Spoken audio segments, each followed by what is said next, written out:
Okay, yes, sir. Yeah, I'm so mad because it felt so good about being on that. I know. I was like, that was a good one. It's how it goes. I like being able to walk away and say, yeah, that was a good one. Yeah. I know. You're like, boop.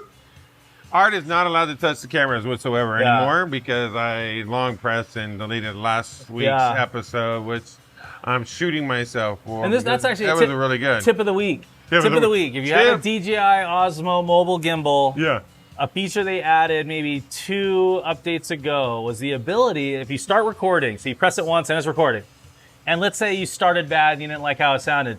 The old way was you would turn it, you would stop it, you'd go into your media gallery, you'd select the select button, you delete it. So it took a while. So DJI thought it'd be smart to make a way to make it fastly. So you start it, you don't like it, you just press and hold it, it deletes the last clip right away, and so you're able to start again. Well, unfortunately, I did that last week, and the sad thing is because we have these cameras set up as just the one press. Yeah. Where on mine, I have it set up where you flip the camera up, it starts recording because I like the hot shots.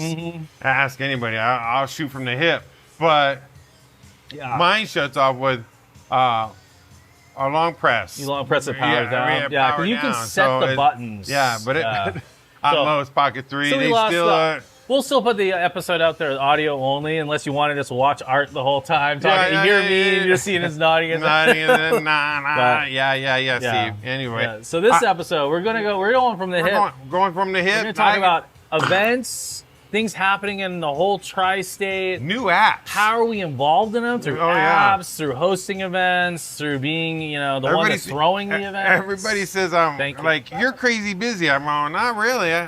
Give me more. Give me more. Know, right? Same with you. Same as me. I would always rather be very busy than not busy enough. Right. Where I'm loving everything. I'm going out. Well, let's just start with some events coming up. Yeah. Of course, I've been out there DJing, looking for a new home. So if you're a venue looking for a DJ, I'm right here. I got about 16 years of experience right here in the tri-state. But I do have a collab coming up. I'm reaching out to a couple. I did a test run of Country Night here in Kingman, one in Lake Havasu. Just a pop-up where we can bring the old school with a little bit of the new country music that's happening and have a lot of fun at it. So that's on the works. I like that too, because you're mixing like the old school country crowd with the younger, newer generation kind of coming up, still wanting to get into the country. Well, the two-step, keeping them both happy. The 2-steps are getting faster. Your line dancing is getting faster. Everybody's getting faster. So it requires a little more than just a little bit of the twang. But more banjo in it. Just call me the banjo DJ. I'm starting to love the banjo a little bit. Yeah, that's funny. Josh, my son, he kind of laughed when he was hearing it and watching me mix some stuff up, and he's all, I really would like to work a banjo. I said, well, I got you a drone and you don't even fly it. So if I get you a banjo, you got to be serious and not an electric one right off the gate. Right. No, you learn it. You got to learn it.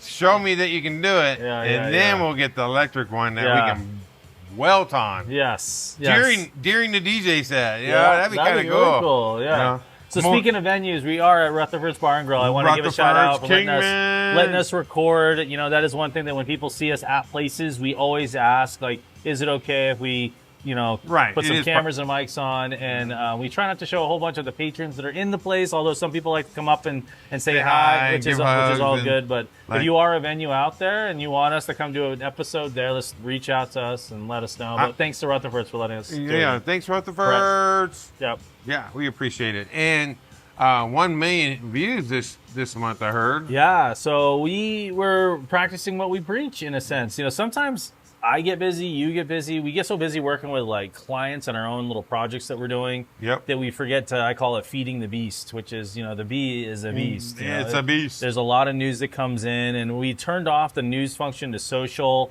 last month, so I wanted to see if it was causing any impact in the page metrics, because it seemed like the page metrics were going lower than they normally would. So do you think the algorithms was being dropped because of a news agency? Because the news agency part of it, the AI slop was starting to come up really rapidly, so there was this huge supply-demand thing, and but the actual data from the big sources out there that measure these things, they look at millions of pages in their data and their metrics, was that it was actually the entire platform itself shifting. And so it was like business pages in general across the board. Oh, I think they all seeing a reduction. Well, I see any business page, at least the ones I'm working on, I definitely see the reduction. No, it is. I mean, literally, 100%. they flipped it. 100%. And basically, you got to pay to play now. Yep. And no matter what, you got to pay to play. Yeah. You can post back in before COVID and anything to 2010. You can just post it and it would get to people. Yep. But right now, I would say within the last 90 days, they did a complete flip on everything. They did, and you have two like angles of attack. One, like you said, pay to play, which is you can start using the paid campaigns, targeting the audience, or giving it the overall area geography. And if you don't know how to do those paid campaigns, be very careful. Don't just hit boost on your phone. 30% of it goes right to Apple, so that's the first. They want you to hit the boost button. Yeah, that's the first mistake you make is doing any paid campaigns from your actual app on your phone, because Apple does take 30% of it, so you're immediately losing that revenue right there. But the second angle of attack, so that's one angle of attack is paid. The second is giving the platform what it wants. And I just got this before I came here. I was going to show you. I screenshot it.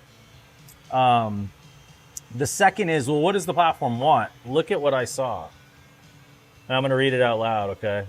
So here's what it says. It's from Facebook for Creators. That's the actual page name. I'll see if I can bring it up.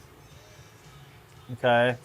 And what it says is Facebook is prioritizing original content.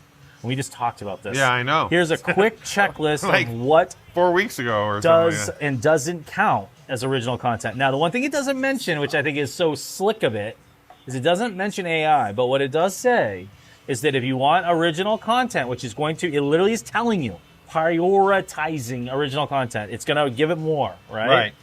Content you filmed or produced, number one. Number two, using third-party clips, which is okay, with your own on-screen presence, adding something genuinely new. So your perspective to something else. Maybe it's a news story that's behind you green-screened, or it's a video of a clip from a movie, and you're like adding an angle that you thought of when you were watching it. Yeah, can I get a 180 on that? You Yeah. know? But that's how you use AI. AI is a tool to enhance things, not to use all the time. Anyway, don't get me down there. AI by its nature can't create original content. Nothing is original. It's taking little pieces of everything that it knows and learn from and to puts it together. Yep. So, and then it says what doesn't count: re-uploading posts you didn't create. Now let's think about how that's worded. Re-uploading posts that you didn't create. So that means kind of two things in my mind, right? One is you're stealing other people's content. Yeah, you're ripping it. You're literally grabbing a meme from somewhere else. You're posting it as your own. It automatically will recognize that. Okay. Second, though, is posts that you didn't create. Let's think posts you didn't create. What we've been talking about with AI Slop is that when you don't give it proper prior prompting of real data that you have curated, which is like, for me, it's like the brand guide, the logos, the color palettes, the fonts, previously human designed content, and then have it build off that. If you're just prompting into the meta system and saying, I've got an event coming up on Tuesday, this is what my business name is, it's creating its own, so it's not actual you produced content. You didn't create it. You just prompted it and the AI created it. So I think that's one thing. And then it says adding borders, speed changes, or captions to someone else's work. So that's the same thing. If you grab somebody else's video. It's basically what they're doing, trying to get rid of a lot of the clipping. Yeah, people stealing clips. Yeah, clipping and then rebuilding it, either the clipping above and then they're down below. They're just grabbing a Joe Rogan clip. They're just adding captions, but they're not giving any new information. You're just stealing their content. So yeah, so that's another one. And then the last one's reactions that just watch along without new context. So I'm not really 100% sure, other than it's like you see like a video of like a police stop, and you put that video at the police stop, and it's literally just someone else's content, and you're just sitting there. So it says reactions and just watch along. So you're just watching it like, you know those videos? Oh, yeah. Those got really big for a little while on TikTok. I think that they're starting to recognize that that's not really original content, and if they're not adding anything new, and sometimes they're not adding anything to the platform. Sometimes their expressions and their watch-alongs are actually not even watching the video. It's just actually a green screen of them going, and they're not even actually watching the video. It's just a recording. It's like a pre-recording. What do they call that? Clickbait. Yeah. Clickbait. Yeah. See how long that you stay on? That way they get the clickbait out of it. Get the numbers. Yeah. So that's clipping and clickbait. So that just came out, which is crazy. I just saw that literally earlier, and I was like, I screenshot it because sometimes those don't stay on it if you move off the thing. So I screenshot it because of that. So I think that's a big tell. But so here's some other stuff that's happening. So. Oh yeah, with 1 million views. That's where we were kind of going. We're going around 1 million. So what happened was I looked at all the analytics. I looked at what we were doing. I looked at. I removed the news for a 30-day period. I only had it on our app on our website. I then didn't really change any of the other stuff to the platform for the most part. I still did our normal posts. So what I saw was that nothing changed in our numbers. By removing the news, it didn't really help. It seemed maybe even to have hurt. Maybe 15-20% drop again in our views. So then I did what I've always told my clients to do, which is I then said, okay. Isn't that funny how we do everything for our clients and never think about what we're doing on the back end with what we have? Yeah. I mean, you do it, I do it. Yep. I'm like, well, I've loaded all the 300 pieces of content this month, but I didn't put one out for myself or even focus on what I was doing. It's so bad. It's just because we're so we're busy, and like. I post a lot, and so what I did is I said, okay, well, we're bringing the news back. Boom. I'm working on breaking news. I got a guy in the Bullhead area that's doing, our new guy, 3 or 4 a week, 2 or 3 a week of breaking news types of events, things that happen where there's an accident or a fire or some type of street closure, and he can get to the scene and he has a press pass and all that. So he added in that. You have been adding in featured businesses, giving a little, spotlight on a little business.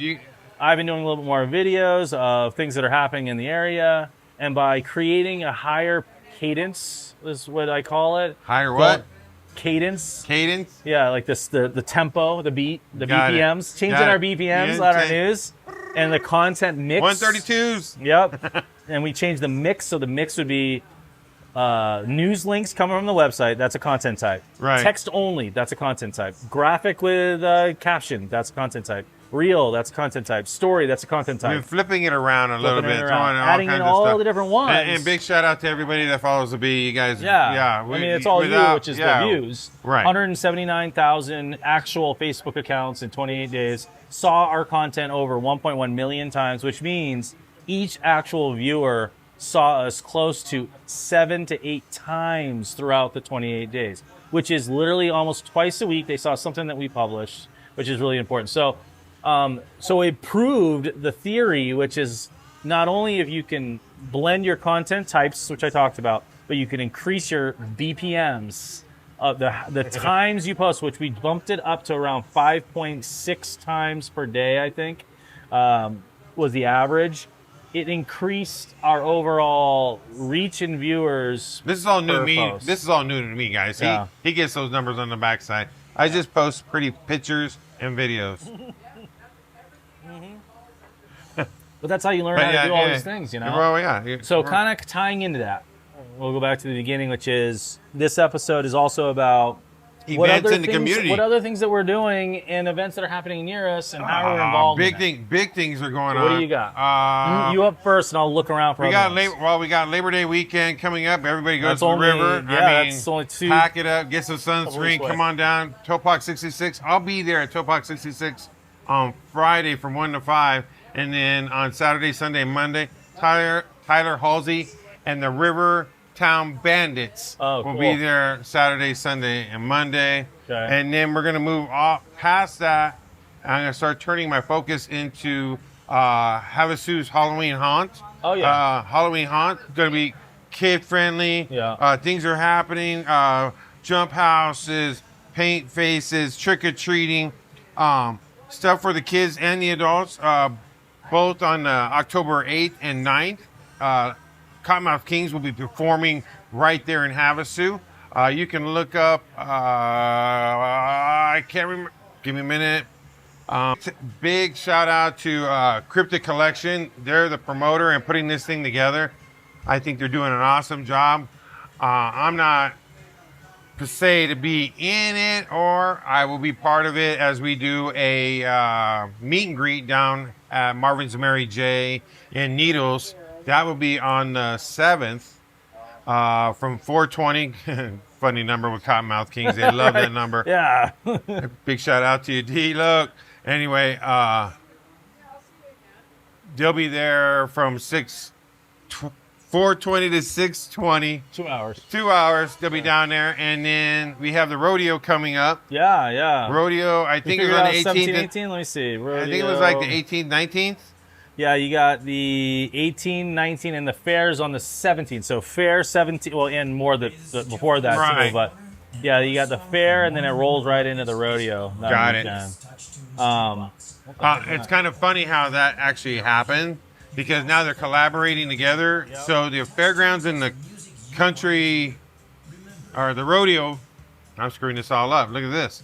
The fair and the rodeo are combining together as a collaboration. Together. What I understand with that is you will have to pay for fair tickets, and you will have to pay at the gate for the rodeo. I think they're separating. I haven't really got into that, so you might want to check it out. Yeah. Kingman Rodeo, 18th and 19th, right? So the fair itself goes from the 17th to 20th. Right. So they have that overlap, like you said. That must be the weekend. Right. I think they're going to have Andy Divine Days Friday, and Saturday, everything else all combined into that weekend. Yep. I really like that, because it just makes it smooth for the families to move along. Yeah, so you got wristbands, $45 at the gate, $35 pre-sale for the fair. So the 17th, all expo stuff, carnival stuff. Then you have children under 4 are free for admissions. Children 5 and through 12 are $5. Adults are $10. And then that's the fair. So let's see if they mixed up the rodeo data here. Okay. Probably on their website. We'll check out the Kingsman site. And obviously, we don't read off monitors. I'm just kind of... we're not reading. We're just looking kind of at like it. Going around. So Friday, gates open at 5. They do have tickets. So 5 o'clock on Friday. And then on Saturday, noon. And you do have to get tickets, like you said, to these. These are separate. I got to go out and get me a new cowboy hat. Put my Wranglers back on. Hell yeah. So yeah, hell yeah. You can find all the data right on kingsmanrodeo.org for the rodeo. And then Explore Kingman has the data for the fairgrounds. But you've actually created an event app for everybody to go to. That way, if you're looking for an event or a certain event, we're scraping events all over the tri-state. Tell them a little bit about it, Steve. Yeah, so it's literally it's an AI company out of, speaking of AI and all these things that are happening right now, it's an AI company out of Ohio. And I have been working with them now for over a year. I got introduced to them through the Laughlin Chamber, who brought them on to help them curate local events automatically. So basically the AI just kind of, you give it a list of like, here's all the websites and Facebook pages that have events in our area that we want to have. Anytime there's a new event, we want the data pulled into our website. Right. And so what it does is it pulls all of it in automatically every day, every 24 hours. It checks the source again, and it updates it. So it was working out so well and I was working with a chamber that I actually got brought on as a outside provider of marketing for this company. Right. So I do their website, yodelevents.com, and I do all of their marketing. And they have grown now to the Bullhead Chamber. And through partnerships with the River 250, Go Laughlin, we've used the technology in all of our area sites so that we can really curate the whole area. So, you go to downtown lakehavasu.com. We use the same technology for their local events. Kingman Tours has an event calendar on there that's the local events. Is that the one scraping too for Kingman? For this area. Kingman Tours and VisitKingman.com. VisitKingman.com is my newest initiative that I launched silently in the last few days. Nobody's heard of it. This is the first time I've talked about it. What's that? It's called VisitKingman.com. Oh, wow. So what I did is I never thought of that? No, I'm just kidding. Just kidding. No, like with any city or town or even nonprofit, they get constrained usually with like budgets, right? So like if the city of Kingman's tourism department were to do what they wanted to do, okay, in terms of marketing and digital exposure and all the different things that they know that they could do, they would have to go to the voters and say to the voters, like, hey, we need like, I don't know, like another $500,000 this year. which is more than their entire budget. Okay. Right. And the voters then would say, hell no. Okay. And fix the roads first. Havasu, exactly. So fix everybody looks at these. Everybody has different priorities that they feel is the fix. Yep. Mm-hmm. Havasu has a very large marketing and tourism budget. Theirs is over $1.1 to $1.3 million a year compared to ours. It's like $0.3 million a year. You can obviously see the difference in the marketing and the tourism that happens. You know, they have a lake, they have water sports, and all these London Bridge, and which is like the third most visited attraction in the state. We have really pretty areas, Wallapai Mountains, a Western lifestyle, but we don't have like a big anchor. Like Bullhead has the river, the water source seems to be where the tourism's going. So the city of Kingman, unfortunately, just doesn't have a huge budget, right? So instead of like complaining, I'm one of those people that like complain. I like to complain.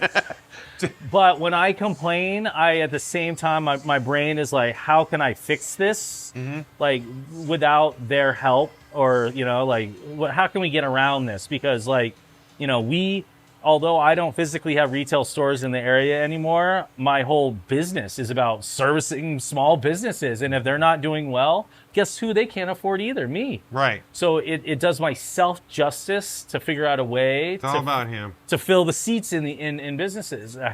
No, I'm just throwing it in there. That's what for every one client I work with, think how many employees work there and how many families are impacted, by them being busier, right? So if you're not in the event app, how do they find it? So this is how they do it. How do you do it? So you can go to visitkingman.com. You can go to kingman.tours, either one. And you can literally just contact us. Our contact information is right there. And here's the deal. Here's the best part. Okay? Best part. If you put your events on your Facebook page, all you have to do is give us the page. Right now, we're a little bit backlogged because Yodel, they're sourcing nationwide stuff. So they're at about 130,000 cities and 300,000 Facebook pages and websites that they're sourcing every single day. So they are at about a 3-week turnaround for the scrape. But all you have to do is message us and say, hey, I put my events on there every week or every month or every day. So you gotta. We will pull it automatically. Oh, you will. They will never have to contact us again about their events. If they change the event time or descriptions, within 24 hours, it's automatically scraped again, and it's already checked. So just let us know. Just when you first started, there's a backlog because of the events happening. It's scraping it. They're scraping. This is how important it is to have like 30, 45 days to your event. So, I mean, you should be normally doing that anyway. Well, once the page is being scraped, it's every day. So, like, it's just like let's say you were like a bar over here. That's how I took it. Oh yeah, no. Let's say you're here, Rutherfords, and they start putting all their events on their Facebook page. I would submit their page to be scraped, but it would take about 3 weeks before it's then scraped. Every single day, then from that day forward, it's like up to date.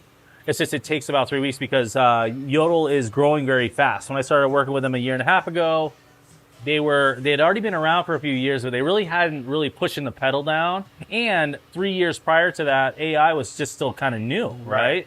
So they're now, since AI is such a common term now, they're starting to get national accounts. They're with national franchises, and so they're having to script lots of AI workers. Deploying the AI workers is what they're doing. So the good news is this too. So there's a caveat to that, which is yes, it takes 3 weeks, but I can put any event on any one of my sites without waiting. So if you have an event coming up, I can add it in manually. And then as soon as after the 3 week period, I get notified saying it's being scraped, then I don't have to manually do it again, and no one has to send us anything.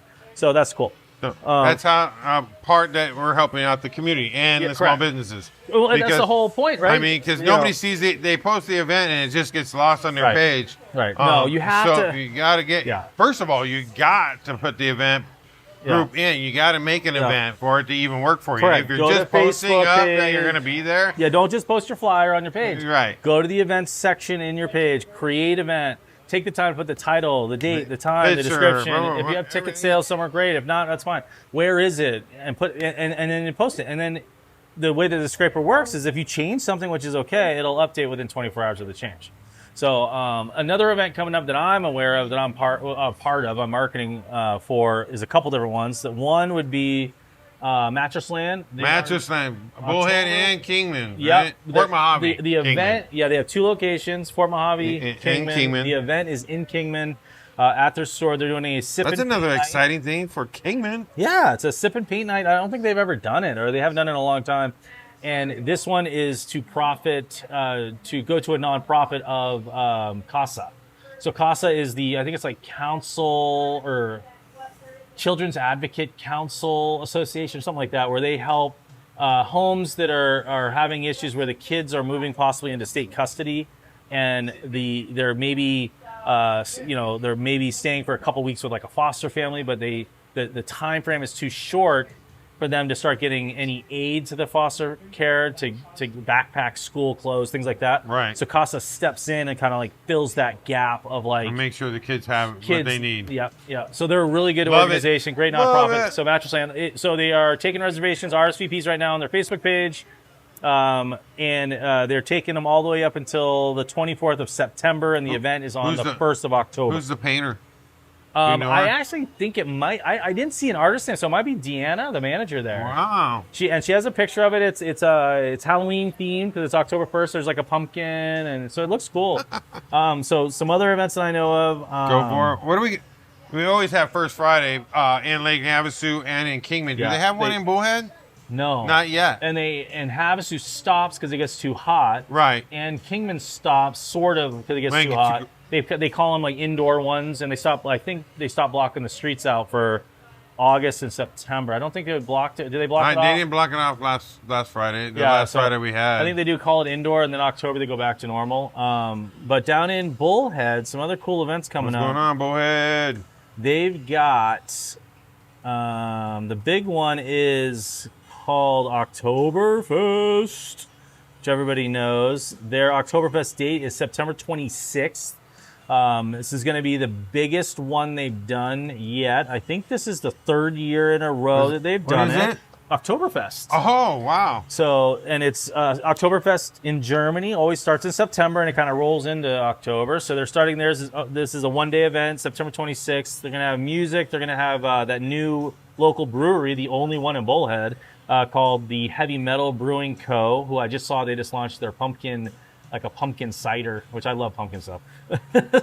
Pumpkin cider and pumpkin spice. Yeah. So if you're interested in being a sponsor, being a vendor, anything like that, go to bullheadareachamber.com. Check out the Oktoberfest on their events. That's another event calendar. While you're saying that, if you guys have any vendors that want to be part of the Lake Havasu Haunt or Halloween Haunt, you can reach out to Cryptic collection.com or follow. I mean, it's posted all over my stuff and his. So if you guys want to become a vendor, so just shouting out to the vendors. Vendors want to stay busy doing it. And there's another one down in Havasu that's around Halloween. It's the 21st annual Fright Night.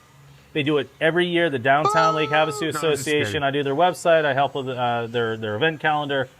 They've been doing it for 21 years. You can't see it if it's like that, huh? It's a fundraiser. Yeah, I can. Okay. It's a fundraiser. It's fundraiser where basically they make sure that all the kids have a safe place to go trick or treating. Right. And this year is the first time that they're actually doing it also for adults too. So now they're gonna have a kids zone of like get your trick or treat on, but also get your trick. If you don't have kids, you can go out to the bars right near there and get your trick or treat on adults. Got the kids in the So they're going to have an adult only entertainment area, DJ, beer garden, costume contest, all that stuff.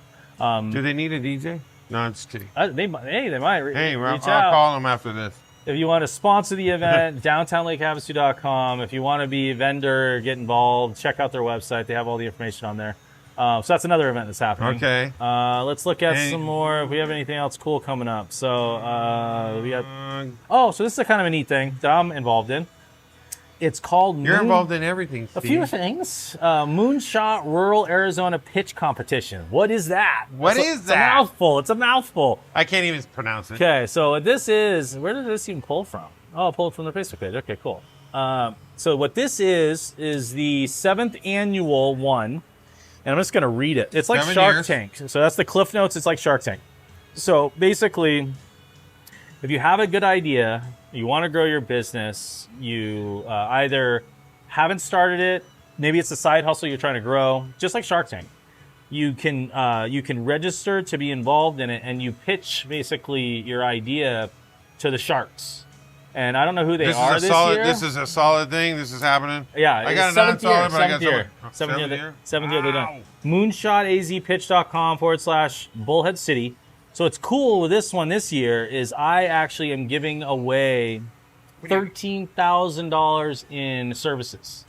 So if you are the first, the second, or the third place winner, you will qualify for services from me. It's either going to be website, social media consultation and setup and deployment, or it's going to be website, social media consultation, or it's going to be just website. And then that's it. Give it away So now. I'm doing, I gave away a lot of different services that normally I wouldn't do that much, but I really think that we need to keep people who are trying to come up with really fun, exciting businesses in our area to continue to get over some of the hurdles that they might have. There's a lot of hurdles going on right now. So that's something that I'm part of, which is pretty cool. Try to get people out of the house and have a little fun, but not dig in their pocket too deep. What's going on? You got anything in Lake Havasu? Yeah, let's check Havasu. We're right now. Are you in the scraper right now looking at different ones. Yeah, there you go. See, they're happening right now.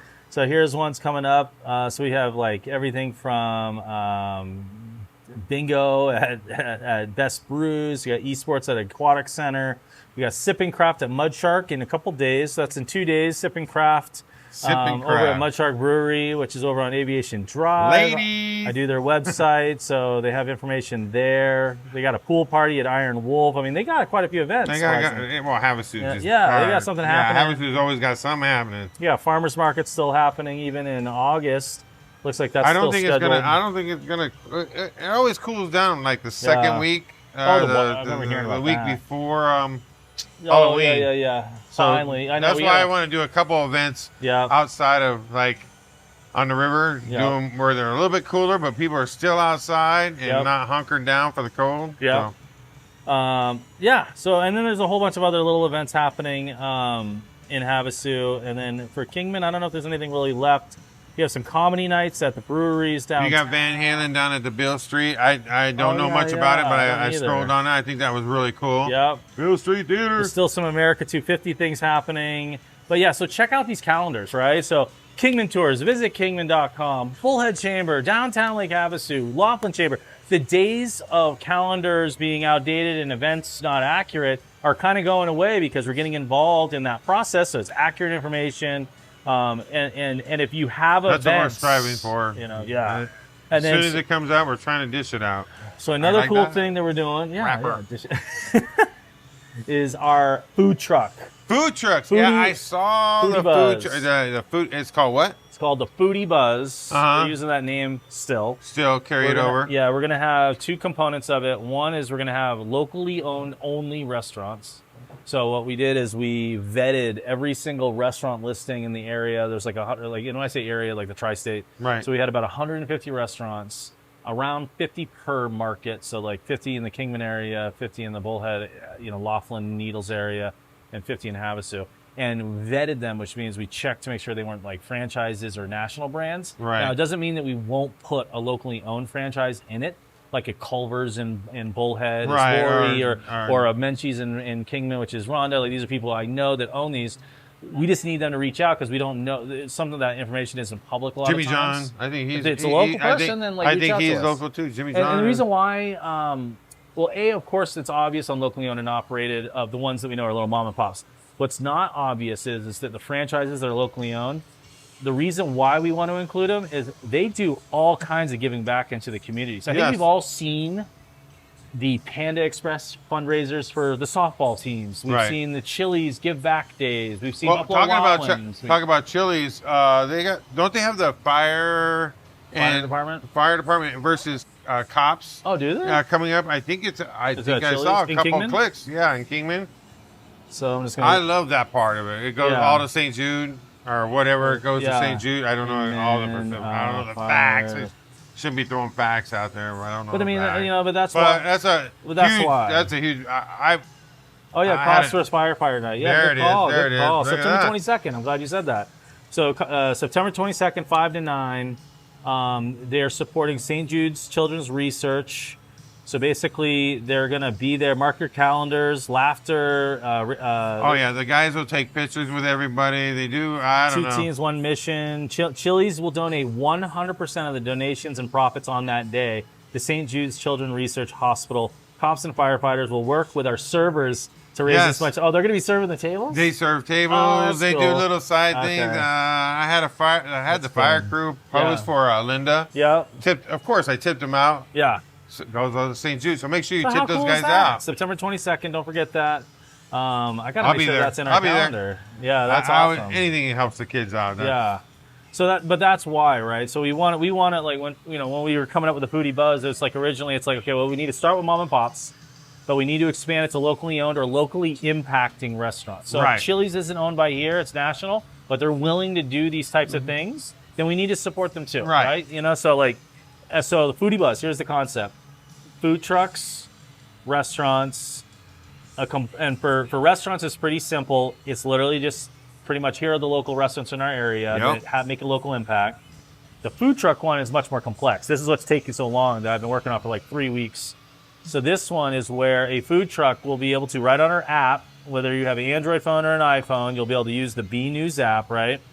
And in the B News app, I will show you, people else won't be able to see it, but basically you'll have the ability when you register on the app, like, so I'm registering my name and my information, right?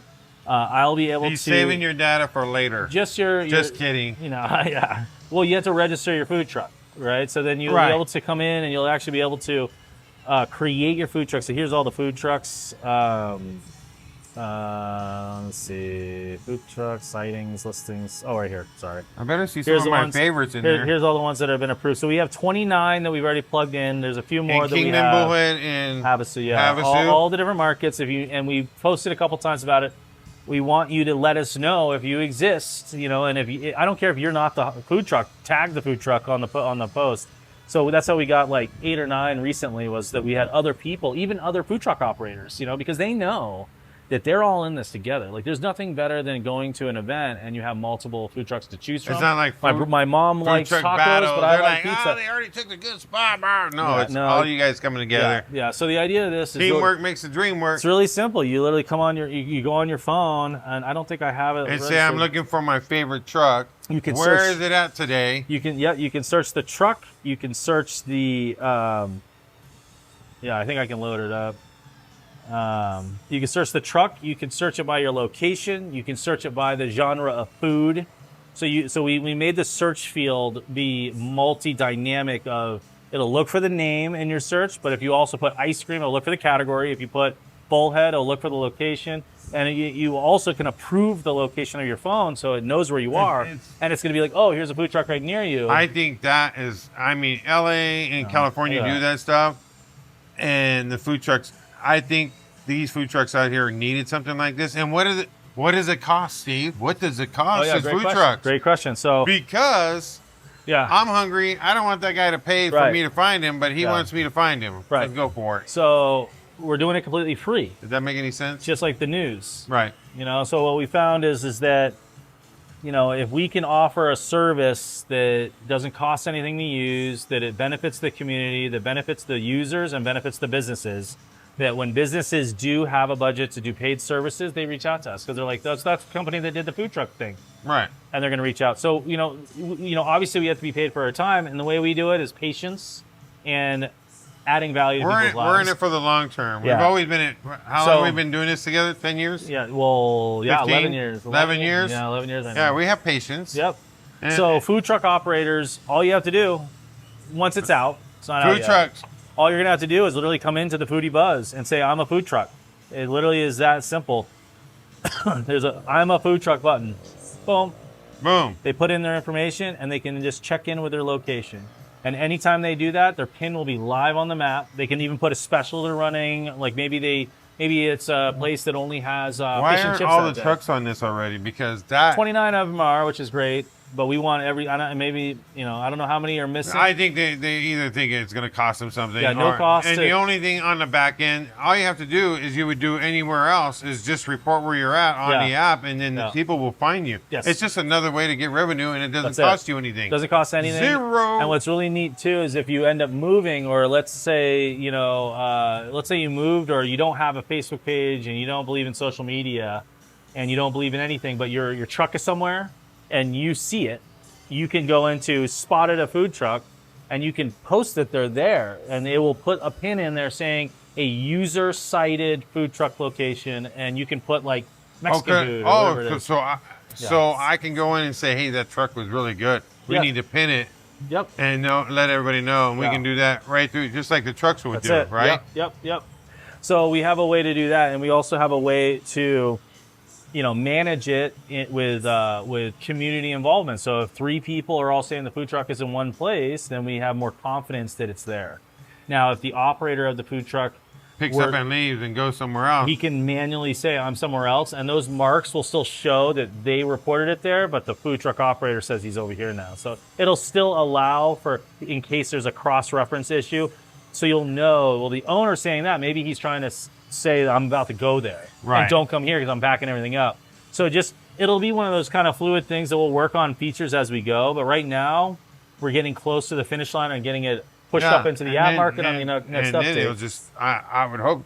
It's free. Because I had a favorite taco truck in LA that I always went to. Yeah. And then I had a great corn man. Is he in there? He is in there. Corn man, you better be in that app. Yeah, he's Corn man. Everybody looks for Corn man. He was a recent one, I believe. Ken Foodini, Sips, Macalis. Corn man. Yeah, Hillbilly. Oh, he may be one of the ones that I haven't added yet. I had 3 that someone tagged him. It's on Steve, Corn man. Yeah, not in there yet. Not on me. He will be.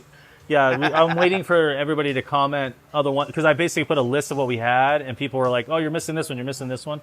And then here's some other features that I'm talking about. But like what you just said. Everybody that's going to put in here or help you get this thing together, even if they're not a food truck, they still got to be. You got to be a food truck, and you got to get on the app, and you got to report where you're at. Yeah. You're losing sales if you ain't. You're not pop. Yeah. How would I want to say that? Being part of it, like participating. Participating is the word. Yes. Big word for art. You got to participate. And you won't see me say the other cool. So some of the features that are on the back side that are waiting until launch are things like you mentioned. Like there's certain food trucks you like. So we're gonna have where you can follow trucks. So you'll be able to click follow, and when that truck posts for the day, guess what? Your B app notifies you, hey, Charlie's Pizzeria just posted they're over on Wallapai Mountain Road. Yeah. And you can then follow ones that'll notify you when they pin or when they move or when they run a promotion. So it's going to be pretty cool, and you'll be able to share, and eventually we might build in like little point systems and things like that, where you can you could share on your social and you earn social points or something like that. We'll get you. We don't want it to be too complex, but we want it to be fun. You'll be able to get like food points. Yeah. Maybe we can get the trucks to say, hey, these guys are really shouting us out on the app a lot. So that's another thing that kind of ties into all these different things we're doing. We're working on it. And we have events on the app. Same thing. We're using the AI technology to scrape the area. So there's another area where you can look at events. Is around the AI to work. Well, yeah, you don't have to just make AI slop posters with it. You can actually use it to actually do real functional things that are pretty sweet. I'm seeing it actually slow down. Yeah. Well, in the platform, it's gonna. Well, I saw one that had 3 of the same shade color. I thought it was the same post, but I had to look at it. I was like, oh, I really want to tag that and show it, but I'm not gonna do that. But I was like, wow. But those posters were. I think it's great for events. Yeah. Because that's where it generated from. Right. Back in the day when we were doing backyard. It's better than nothing. We would get our little graphic designer friend. Yeah. He'd zip us up a little flyer, and then we'd go hit the local car pickup, where the cars park and stuff. Yeah. Throw the flyers out, how far we want, and be like that. So that's it's at least something. I'd rather see AI slop than I'd rather at all. see an event than food being promoted on a slop. Don't get me going down that dark. Really. Well, you can live down that. Yeah, well, it's all flipping. Even did you hear that now AI are there on social media, they are finding that your writing AI is going to be tagged in your posts. Yeah. Your pictures are going to be tagged. You think you're going to get away. Well, you want to hear something crazy? So part of our one of the little notes that I had on our buzzword thing, we were going to maybe do, but sometimes we just like to just chat openly. But it's nice day. Got Mr. going here at Rutherfords. Good sounds. Something that happened recently was we just got off track of what we did. LinkedIn. There's something going on with LinkedIn. Well, I heard a little bit today. Yeah, right here. Okay, so LinkedIn AI Slop. So LinkedIn now has an AI Slop report button. So if you're on LinkedIn and you see a post that was written by AI or looks like AI, you can actually report it now and it flags it. Well, it's picking it up. They said that it's actually catching it. The chief product officer and Instagram and all of them are already catching it and flagging it. And they're catching fake AI comments too. Because there's AI bots that are leaving comments on things, right? So the chief product officer for LinkedIn said that they're blocking hundreds of thousands of fake comments every single day. And then LinkedIn is retiring its AI writing assistant, so it's getting rid of the AI assistant to write things for you, so that you actually write it yourself. It's better to write it and then throw it in there and say, using a proofreading tool. They're using a proofreading tool. They'll look at what you said and just make sure your grammar and the English and all the spelling is correct. And then you can kind of say, make it community, make it friendly, make it fun. And all that good stuff. Yep, and it says AI that edits a human voice versus AI that replaces it is why they're doing this. Instagram is replacing the audio tool that allows swapping music on published posts without deleting and re-uploading. You don't want to take me down the music road. That thing is getting crazy with... And here's look at this Instagram new word mark. First branding refresh in a decade. They just are changing their logo, I guess, slightly. I didn't even notice it yet. It kind of rolls in and rolls out. It's like last time I saw it was like a little guy pushing it or pulling it or something like that. A little animation thing on the top. But yeah, I mean, and one of the stats that I did want to kind of like look at or just mention, which I thought was really interesting, was this first one. So I guess that, because we talked about AI a lot in business, I guess that out of all the companies that are saying they're using AI in their business, 500 companies that Goldman Sachs identified, did polling for, 387 of them said that they use AI in their business, but only 10 of them could actually show that it was like an ROI positive thing. Returning money. So it was only 2%. And AI is expensive. That's the thing. Yeah, so that's the thing. Expensive. It got so hyped so fast that they were spending all these companies were spending so much money on it. And then there's people destroying money at it because they're trying to get it written, trying to get their exams, trying to get their AI slob on there, and they're going to pay the tokens, the ChatGPT, the $20. You pay for ChatGPT? Yeah. Isn't that crazy? I mean, you don't pay for ChatGPT? You got the free one? Huh? ChatGPT? No, I switched. I unfortunately use too much stuff, man. I'm switching over a little bit. I want to do Perplexity a little bit better. Perplexity is good. Yeah. No, it really feels you. Last month I paid about $1,400 in AI tools. Yeah, that's a little bit more. I'm up there, but I use them all. You know, like and it's I use mine for a lot of processes. Like you got yours working. Mine is more on the back end helping me create. You know, I don't care what kind of creator you are. You definitely get creator block. Oh yeah, and you definitely give you ideas. Hey, I'm going down this. I'm blocked. I need some help. Hey, can you? Here's some stuff I was doing. Yeah, it needs to stay on it, and it starts kicking it back out to me. One of the things that I haven't really played around with that That's you might flame underneath my ass. Yeah, one of the things that might help you with that stuff, because I haven't played with it yet, is that you have it ask you questions. Like I haven't gone down that. I do have it ask me questions when I'm doing like app development stuff. It'll sometimes ask me like, oh, what do you want to do with this particular feature? What's your goal? And it'll ask me a question. But you can actually have it do like an interview, like, you know, let's say you're trying to come up with something, just be like, you can literally say like, I'm doing the social media marketing for this particular company. This is their niche. I've been doing this XYZ for the last few months. And it seems to be working. Interview me about things about the business that you think would help give an angle to new content. I like and it'll start asking you questions. I like that. It works really well, I guess. I've seen a lot of people do that. I like that. Cool. All right. But yeah. So that's it. Go to an event. Support your local. If you have an event, let us know. We'll plug you into all these tools. That way you get as much exposure as possible. Support your local community. Support your Cottonmouth Kings, Fair, Rodeo, Labor Day, Sip fundraiser, Sip and Paint over at the Mattress Land. We got the firefighters and cops at Chili's. Got to be there. We've got the Havasu Haunt. Hey, when you come to Chili's, give them a break. It gets really busy. I've been there every 4 years. It's to give back. Yeah. Not to be seated right away. I mean, I think it took me like 45 minutes the last time, which is fine because I'm going to enjoy the meal, but I'm also giving back to the St. Jude's. And I've had a niece with cancer and things like that. I've had family members. I think that's one of those stats where everybody has been touched by someone that someone they know. in the family has gotten family, it somehow. Friends, or relatives. Something. There's connection to us all. So cool. So see you guys there, Chili's. Okay. All right. We're out. We're out of here.